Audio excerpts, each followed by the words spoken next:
Welcome back to ShopDog-Garage. It's a 78 Camaro video. Don't know everything we're doing today, but we did just do a very fancy radiator cap. Pretty cool. On further research, because we have these headers, I don't think we're going to be able to use this little guy. I think it's just going to melt. Unfortunately, that is definitely not heat proof, and we just get too close to it. So we're probably going to go ahead and just use a zip tie to kind of hold that end, keep it from rubbing around, and go from there. So we'll dig out our list. We got a bunch of stuff here, and we'll get started. Because why wouldn't you have a spare car when you're building something? We decided to see where horns were on this one, and I'm curious if this is actually a factory set of horns or not. Just that grounding is a little unusual, not something I would have expected to see, and the fact that this horn is pointing up, also not what I expected to see. But I'm not saying it's not factory, I just didn't expect that. Now, I don't think we want to stick the horns up there. Don't like it. It's cluttered and looks weird.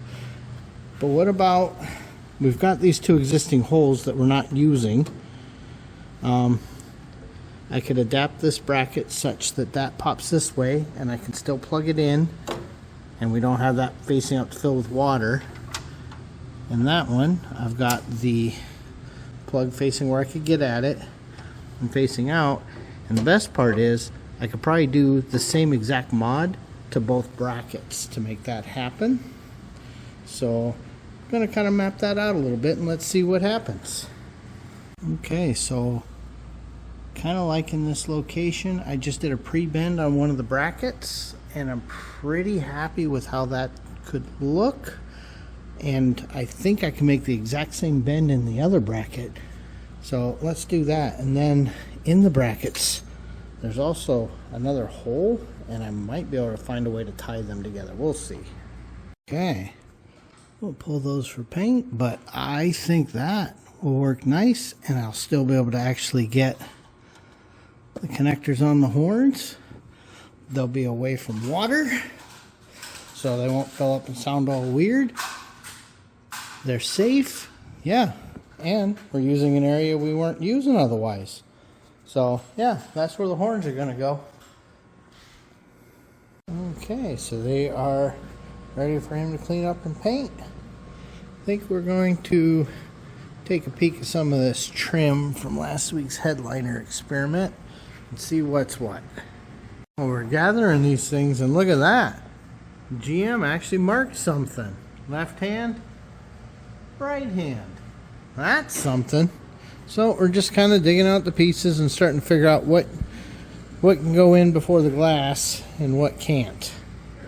And I'll tell you, trying to get this stuff in, I can't even picture doing this with the windshield on. Just can't even imagine doing this with the window in. Holy cow. Okay. Yeah, we're getting there. Now we're not doing the seal panel and the quarter trim or the rear because this isn't supposed to be body color. It's supposed to be that color. So that's got to get masked and painted. So unfortunately, you know, can't get everything in your head. Oh yeah. And then here's a nice little trick. If you're not sure exactly where some screws go, but you can see the slits, mark them. Then when the trim's there, you know where to set everything. Don't stick it in there very far, just a little bit. That's all you got to do. Okay. Now it's starting to come together a little bit. And once again, it feels like we just started, but it's already after 10. How the hell does that happen? So we're definitely feeling a little more confident that the headliner isn't going to just fall out. So like I said earlier, I can't even imagine how much fun that is when the glass is in. So it is what it is. We did locate the because he's got the defogger, we did locate that and verify our wiring. That clips up here somewhere. We'll deal with that later. So, and we did a mock-up. He got some, what year were those quarter trims from? The ones with the inset? 70? Yeah, because you like those better, because the other ones look so plain. So the one problem that we may have is the more plain looking one that is correct for the car has a much wider dip for the seat belt.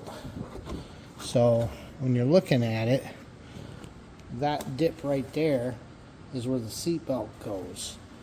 On the ones that he wants to use because they look nicer from an older body style, that pocket is much narrower.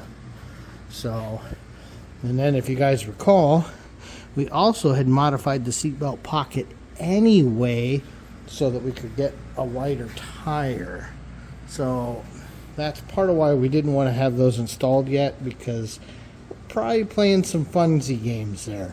So we'll deal with that later. That's future us's problem. So anyway, that's kind of where we're at. Okay, we were talking about it, and we think we've got about as much in here as we have to have before the fenders and the hood and the glass are in, as far as the front glass and the back glass. So I think we're looking at shipping it. Don't know when they're going to come pick it up, but yeah, because this one's going to go back, get the bumpers and the fenders and the hood put on, front and back glass, and then I'm sure somehow they're going to make a big mess. It's the way it goes. So yeah, so don't know when it's actually leaving, don't know when it's actually coming back. So if you see it, you see it. Anyway, thanks for watching. Please like, comment, and subscribe. Sorry, I'm tired and old. Anyway, have a good night. This has been a ShopRex approved video. Have a great night. Thanks for watching.